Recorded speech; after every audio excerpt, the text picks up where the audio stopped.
kita sampai untuk benar-benar menerima yang Tuhan sudah siapkan buat hidup setiap kita. Tapi pertanyaannya, apakah kita sudah menemukan jalan untuk sampai kepada titik akhir yang Tuhan kehendaki dalam hidup ini?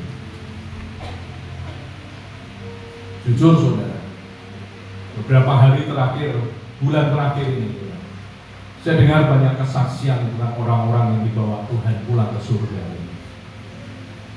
Salah satu hal, saya cuma bilang begini, Tuhan, kalau boleh, biarkan aku ini ngalami seperti apa yang papa saya pernah alami, bapak saya pernah alami. Ketika dia mau pulang ke surga, saat itu diranjang di rumah sakit. Detik dia mau pulang, kita anak-anak, ibu saya dari situ, beberapa saudara dari situ. Dia pegang tangan istrinya, dia pegang tangan mama saya. Ketika dia pegang itu, dia bilang gini, sudah ya, waktunya sudah selesai, Tuhan sudah jemput aku. Sekian detik dia lepaskan pegangan tangannya, dia pergi. Buat saya bilang, dalam pelayanan ini, dalam panggilan kita, semua kita ini harus benar-benar sampai di titik di mana kita ini mengalami perjumpaan dengan Tuhan, dijemput oleh Dia, dan itu benar menjadi sebuah kerinduan daripada hidup setiap. Tapi kita juga harus tahu bahwa rupanya ada banyak orang mungkin yang punya keinginan yang sama, tapi jalannya nggak ditemukan.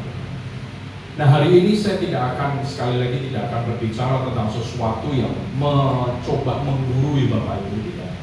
Tetapi ayo sama-sama kita kembali belajar daripada kebenaran firman Tuhan. Dan tentu saja kalau kita belajar dari firman Tuhan itu yang paling tepat kita belajar dari seorang pribadi yang bernama Yesus. Karena bagaimanapun dia adalah pribadi yang sempurna, dan dia meneladankan semuanya itu untuk yang terbaik buat hidup setiap kita. Kita buka dari Yohanes pasal yang ke-13, satu kisah firman Tuhan yang banyak kali mungkin sudah kita baca, kita renungkan, bahkan tidak sedikit daripada kita yang mendengarkan khotbah tentang bagian ini. Yohanes pasal yang ke-13, judul perikopnya, Yesus membasuh kaki murid-muridnya. Sementara itu sebelum hari raya Paskah mulai, Yesus telah tahu bahwa saatnya sudah tiba untuk beralih dari dunia ini kepada Bapa. Sama seperti Ia senantiasa mengasihi murid-muridnya, demikianlah sekarang Ia mengasihi mereka sampai kepada kesudahannya. Mereka sedang makan bersama dan iblis telah membisikkan rencana dalam hati Yudas Iskariot, anak Simon, untuk mengkhianati Dia. Yesus tahu bahwa Bapaknya telah menyerahkan segala sesuatu kepadanya, dan bahwa Ia datang dari Allah dan kembali kepada Allah. Lalu bangunlah Yesus dan menanggalkan jubahnya. Ia mengambil selai kain lenan dan mengikatkannya pada pinggangnya.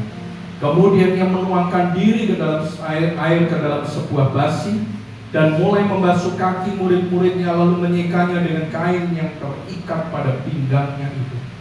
Maka sampailah Ia kepada Simon Petrus, dan kata Petrus kepadanya, Tuhan, Engkau hendak membasuh kakiku?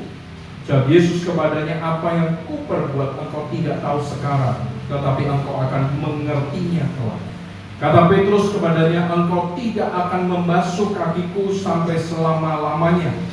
Jawab Yesus, jikalau aku tidak membasuh engkau, engkau tidak mendapat bagian di dalam aku. Kata Simon Petrus kepadanya, Tuhan, janganlah hanya kakiku saja, tetapi juga tangan dan kepalaku. Kata Yesus kepadanya, barang siapa telah mandi, ia tidak usah membasuh dirinya lagi selain membasuh kakinya, karena ia sudah bersih seluruhnya. Dan juga kamu sudah bersih, hanya tidak semua. Sebab ia tahu siapa yang akan menyerahkan dia. Karena itu ia berkata, tidak semua kamu bersih. Saudara, kalau kita lihat dari bagian ini, kita tahu bahwa ini adalah sebuah hal yang menjadi pesan kuat daripada Yesus kepada muridnya, di mana dia mengerti ini adalah sebuah dasar panggilan kehidupan sebagai seorang yang terpanggil untuk menerima yang namanya anugerah keselamatan. Ini tidak bicara tentang hanya sekedar profesi sebagai mungkin kalau sudah bicara tentang panggilan sebagai pendeta, gembala sidang, pelayan Tuhan, bukan itu. Tapi semua, baik kita mau pengusaha, ibu rumah tangga, apapun, ini menjadi pesan buat hidup setiap kita. Kita tahu bahwa pada waktu itu Yesus datang kepada muridnya. Yang dia mau lakukan kepada muridnya adalah dia membasuh akan kaki para muridnya. Dan kita mengerti ketika dia mau melakukan itu, hal pertama yang dia kerjakan adalah apa? Dia melepaskan akan jubahnya. Kita mesti mengerti bahwa lagi-lagi kalau kita baca dari firman Tuhan ini, sebelum pelepasan jubah itu, Yesus menekankan bahwa dia itu adalah pribadi yang sempurna, di mana Tuhan Allah Bapa itu mengaruniakan segalanya di dalam dirinya. Tapi hari itu dia mau memberitahu kepada para muridnya, sekalipun dia orang yang powerful, orang yang sangat kuat dalam posisi, orang yang bisa lakukan apapun, dia punya kuasa, hikmat, marifat dalam hal apapun juga. Tapi hari itu dia lepaskan jubah, karena dia mau memberitahu kepada para muridnya, sehebat apapun hidup ini, hati seorang hamba itu tetap harus ada. Amin. Saudara jangan pernah banggakan posisi yang kau miliki, karena posisi itu tidak akan pernah menjamin engkau masuk dalam kerajaan surga. Kau punya posisi hebat, kau punya posisi yang luar biasa, tapi kalau hatimu bukan hati sebagai seorang hamba, jangan pernah berkenan di hadapan Tuhan. Hari-hari ini saudara, saya bilang ada banyak orang tanpa sadar yang menyebut dirinya hamba Tuhan, tetapi sebenarnya hatinya bukan hamba Tuhan. Dia merasa dia seperti hamba Tuhan, tetapi perilaku hidupnya dia mau menjadi dirinya sebagai Tuhan. Naik mobil, ya kan, kalau turun pintunya nggak dibukain, nggak turun, saudara, ya kan? Sudah turun mobil, pintunya udah dibukain, udah turun. Bukan lupa bawa tas, memang sengaja nggak dibawa tasnya. Supaya apa? Ada yang bawain. Yang konyol, yang bawain seneng banget juga. Ya, yang bawain bilang, oh ini urapannya luar biasa. Jadi kadang-kadang banyak orang sakit jiwa. Sesuatu yang maaf saudara, Tuhan nggak pernah ngajarin itu tapi dilakukan. Tapi itulah kekesalan. Banyak orang mengejar yang demikian. Satu kali saya cerita demikian. Ada seorang pendeta daerah Kalimantan. Ini di daerah satu tempat di Kalimantan. Ini pendeta dapat pengajaran apa, saudara? Nah, teman ini cerita ke saya, Pak, tahu nggak si bapak itu di sana? Oh iya, saya pernah ketemu.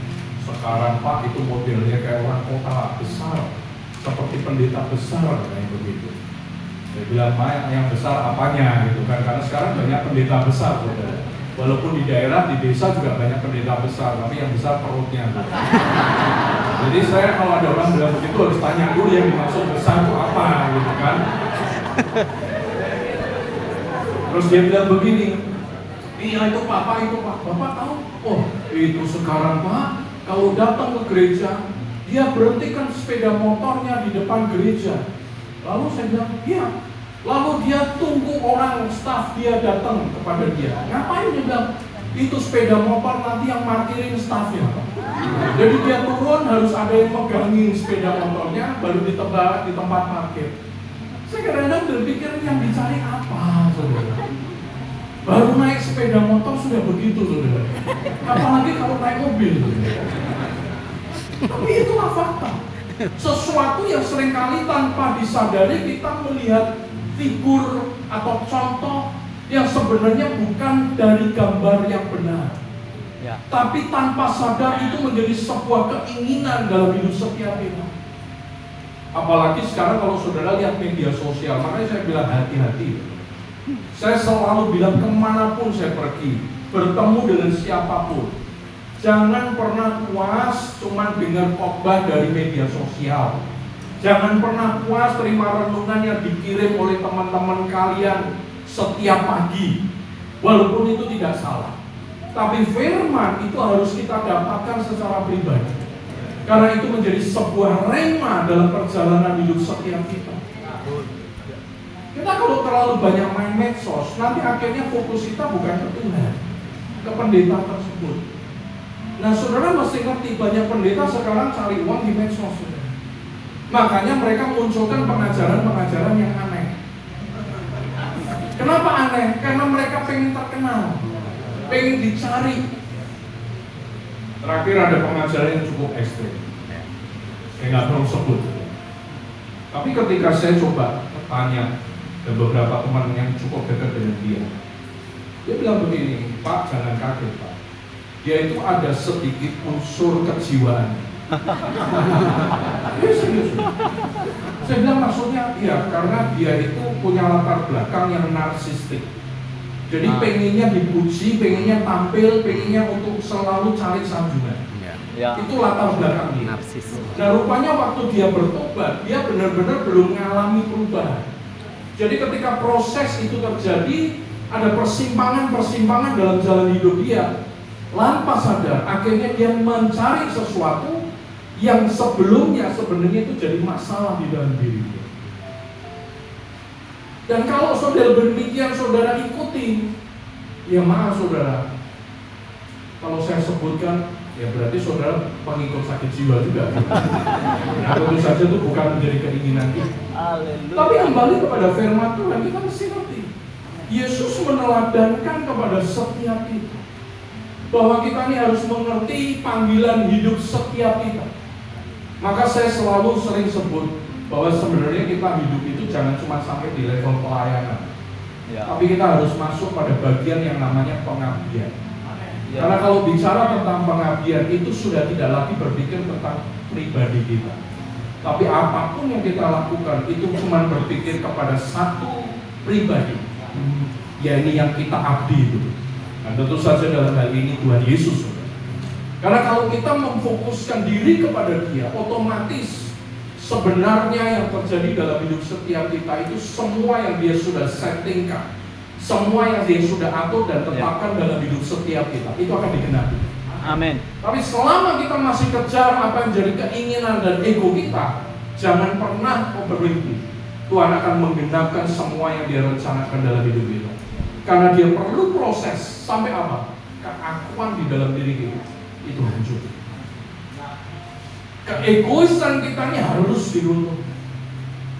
Dan dalam hal ini Dia mengingatkan pada para muridnya, Dia taruh semua yang Dia miliki. Coba bicara tentang bagaimana Dia punya sebuah kekuasaan, martabat, sesuatu yang sangat-sangat Dia, istilahnya kalau orang bilang boleh diandalkan. Hari itu Dia taruh. Dan Dia memberikan dirinya sebagai seorang hamba, mengambil sebuah perilaku yang tidak seharusnya Dia lakukan. Karena pembasuhan kaki pada zaman itu bicara tentang pekerjaan budak, tapi itu yang Yesus lakukan. Nah, kemudian setelah itu kita ngerti saudara, Dia masuk ke dalam tahap berikutnya. Setelah Dia memberikan sebuah sign, sebuah tanda kepada para muridnya, supaya ada hati sebagai seorang hamba yang mau melayani. Berikutnya Dia lakukan apa? Dia memberikan sebuah sign kepada para murid bahwa setiap pribadi itu harus memiliki penguasaan diri. Maka Dia mengikatkan kain lenang itu pada pinggangnya. Itu bicara tentang penguasaan diri. Saudara, kita mesti ngerti hidup kita kalau tidak ada penguasaan diri, kita nggak akan pernah punya komunikasi dengan Tuhan.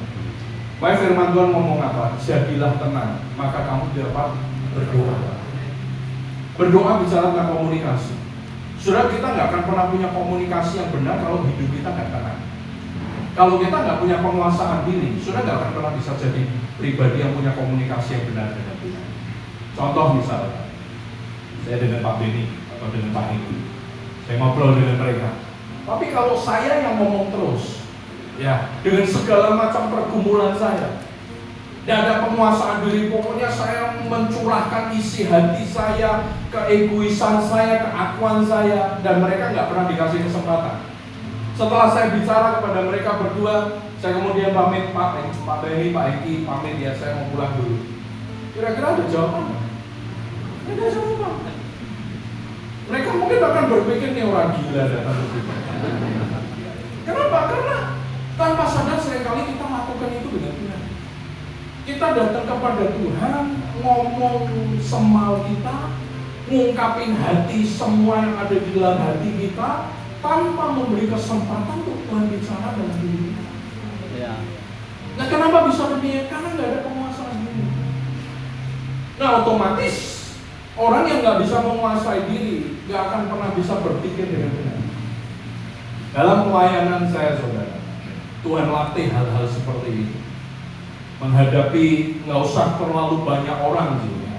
Atau mungkin kalau dibilang pada umumnya ngurusin orang-orang yang umum, orang-orang yang intern aja dalam pelayanan yang kurang lebih ya hari ini sekitar hampir 30 orang staf pengerja yang ada melayani di berbagai bagian. Tapi saya bilang kadang-kadang ngadepin mereka itu nggak gampang, dengan berbagai macam pola pikir, latar belakang, motivasi hati. Nah, saya belajar tiap kali ngadepin sesuatu, kalau hadapinya dengan emosi tanpa penguasaan diri, itu seringkali ujungnya nanti kekecewaan. Seringkali ujungnya itu adalah sebuah masalah yang akan timbul setelah masalah yang lama selesai.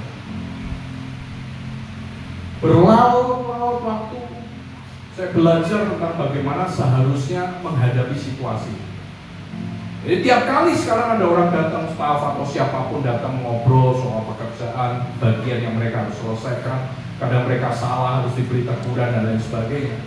Setiap kali duduk ngobrol, hal pertama yang saya lakukan, saya cuma bilang begini, Tuhan, tolong aku untuk aku bisa menguasai hati, pikiran, dan menunjukkan akan jiwa. Berikan rohmu yang kudus dalam hidupku, supaya aku dapat berkata-kata seperti yang kau mau. Dan saya selalu buktikan itu. Setiap kali itu saya lakukan. Masalah bukan cuma masalahnya yang selesai. Orang itu mengalami perubahan. Orang itu mengalami pemulihan. Tapi kalau dihadapi dengan sebuah hal yang emosi, kita emosi, nggak selesai. Mungkin dia keluar dengan rasa takut. Karena dia akan berpikir, oh aku salah, ya aku ditegur, dimarahin. Tapi kadang-kadang itu nggak selesai. Menjadikan sebuah dendam yang tersimpan di dalam. Nah, saudara, Tuhan ajari kepada setiap kita untuk ini boleh belajar benar-benar sebagai pribadi dalam setiap hal apapun. Ada yang namanya penguasaan diri. Kalau saudara bisa menguasai diri, saudara nggak akan pernah bisa kecewa. Kenapa? Karena saudara ngerti bahwa setiap proses yang terjadi dalam hidup kita itu adalah cara Tuhan untuk menyempurnakan hidup kita. Tentu saja untuk bisa menguasai diri kita perlu Roh Kudus. Kita perlu Roh Tuhan ada di dalam hidup kita. Nah, kalau saya baca saudara daripada kisah pembasuhan kaki Yesus dan para muridnya, yang paling membuat saya luar biasa adalah dari semuanya itu, walaupun 2 poin di atas itu merupakan bagian yang tidak bisa dihilangkan atau dikesampingkan. Tapi ini yang terjadi saudara, ketika Yesus ini sampai kepada Petrus. Akan datang kepada Petrus ngomong kepada Yesus, engkau tidak akan membasuh kakiku sampai selama-lamanya. Jawab Yesus, jikalau aku tidak membasuh engkau tidak mendapat bagian di dalam aku. Kata Simon Petrus kepadanya, Tuhan, jangan hanya kakiku saja tetapi juga tangan dan kepalaku. Kata Yesus kepadanya, barang siapa telah mandi, ia tidak usah membasuh diri lagi selain membasuh kakinya, karena ia sudah bersih seluruhnya. Juga kamu sudah bersih, hanya tidak semua. Sebab ia tahu siapa yang akan menyerahkan dia, karena ia berkata, tidak semua kamu bersih. Ketika dia datang kepada Petrus, ada sebuah perbincangan antara Yesus dengan Petrus. Dan kemudian Petrus berkata kepada Yesus, kalau begitu Tuhan, jangan cuma kaki saja, biarkan kepala dan tanganku juga dibasuh. Dan yang luar biasa, di situ Yesus tidak jawab demikian. Oh, oke, Petrus. Khusus kamu karena memang kamu ini orang yang bebal, tegar tengkuk, keras kepala, emosiannya tinggi. Kamu ini memang murid dengan kasus khusus gitu kan. Nah, khusus kamu akan aku mandikan, ya kan, dari ujung rambut sampai telapak kaki. Cuman khusus kamu. Dia tidak ngomong gitu. Dia tetap pada hal yang dia harus lakukan. Apa itu? Membasuhkan kaki. Saya waktu baca ini, tiba-tiba Tuhan ingatkan ketika Musa itu mau dibawa Tuhan, membawa bangsa Israel keluar dari tanah Mesir. Satu hari, seperti kebiasaannya, dia mengembalakan kambing domba mertuanya. Dan hari itu ketika dia mengembalakan kambing domba itu, dia melihat sesuatu yang terjadi, di mana ada nyala api di tengah-tengah semak belukar. Tapi api itu tidak membakar semak belukar. Nah, kalau saudara perhatikan dari firman tersebut, Keluaran itu kita tahu bahwa kemudian Musa mencoba datang mendekat melihat apa yang terjadi. Namun ketika dia datang mendekat, firman berkata jangan datang dekat-dekat. Sebab tempat di mana kau berdiri itu adalah kudus, tanggalkanlah kasut. Detik itu saudara, Tuhan bicara kepada Musa bahwa kalau kamu mau melihat hal yang lebih ajaib dalam perjalanan itu, bahwa kalau kamu mau aku pakai dengan lebih dahsyat lagi, bahwa kalau kamu mau untuk melakukan segala sesuatu dengan caraku yang di luar nalar manusia, seolah-olah Tuhan berkata kepada Musa, hapuskan semua perjalanan hidupnya yang lama, tanggalkanlah kasut. Itu bicara tentang bagaimana Tuhan menginginkan untuk Musa tidak lagi memakai cara yang lama, tapi dia akan dipakai dengan cara yang baru. Makanya nggak aneh, setelah itu Musa melewati berbagai macam hal sampai laut itu tertutup, karena dia tidak lagi pakai cara yang lama, tapi dia pakai cara Tuhan yang baru di dalam hidup. Amin. Hal ini terulang ketika dia membasuh para murid dan diteguhkan ketika dia menghadapi Petrus. Seolah-olah dia mau berkata bahwa mulai hari ini aku akan melihat bahwa aku akan pakai hidup dengan cara yang luar biasa, bukan dengan cara yang lama, tetapi cara yang baru yang aku berikan. Langkah hidup yang sudah berlalu biarkan itu berlalu, tapi aku berikan sesuatu yang baru di dalam hidup, supaya mau mengerti bahwa ada sesuatu yang lebih luar biasa. Dan terbukti sudah ketika Yesus pulang ke surga, semua para murid yang menuntaskan apa yang dijadikan seperti apa yang dia kehendaki. Saudara, percayalah, sekali lagi Bapak Ibu Saudara di tempat ini, kasih Tuhan itu ada atas hidup setiap kita. Jangan pernah mau ditipu dengan pemikiran-pemikiran dunia. Satu hal yang selalu saya bilang, bahwa Tuhan Yesus itu tidak pernah salah. Karena apapun yang menjadi keputusan dia, itu yang terbaik buat hidup setiap kita. Asalkan kita mau belajar memiliki kerendahan hati, menguasai diri kita, untuk kita mengikut apa yang Tuhan inginkan dalam hidup setiap kita. Saya akan tutup dengan sebuah kesaksian. Ini sebenarnya baru terjadi beberapa minggu yang lalu, tetapi kemarin ini tiba-tiba teringat lagi. Karena kemarin ini Bu Ola, istrinya Pak Rizal itu ulang tahun, saudara. Dan tanpa diduga ada banyak surprise yang Bu Ola terima. Beberapa bawain roti tart dan lain sebagainya, ya kan? Dan tentu saja kita tahu, saudara, namanya orang ulang tahun itu pada dasarnya selalu kalau ada kue, di atasnya ada lilin, di atasnya ada nyala api. Tapi beberapa minggu yang lalu tiba-tiba Tuhan memberikan sesuatu yang baru dalam diri kita. Apa itu? Seringkali kita ini melakukan sesuatu ritual yang aneh. Apa aneh? kue, lilin, dan nyala api. Tapi waktu kita sudah menyanyi tentang ulang tahun, berdoa tentang ulang tahun, lalu yang dikerjakan apa? Apinya ditiup, dimatiin. Bukankah sebenarnya firman Tuhan itu mengajarkan justru kalau kita ini mati hidup? Ya kan? Sudah pernah berpikir ini? Aneh kan? Nyala. Tapi justru waktu ulang tahun malah dimatiin. Nggak tahu saudara bisa ngerti hal ini nggak? Tapi saudara itu seharusnya kita menjadi pelita itu kan menyala. Kenapa dimatiin? Makanya mulai sekarang kalau ada yang ulang tahun jangan nyanyi tiup lilinnya, ya kan? Nyalakan lilinnya, gitu saudara. Dibalik, harusnya nyala. Coba renungkan. Saya waktu beberapa minggu lalu Tuhan bukain tentang itu karena memang ada yang ulang tahun, saya renungin dia Tuhan ya. Kemarin waktu bola di sini malam kita waktu setting sound, saya ngomong ke Pak Jeffrey dan istri juga, Pak pernah renungin nggak Pak? Kenapa itu lilin nyala malah ditiup?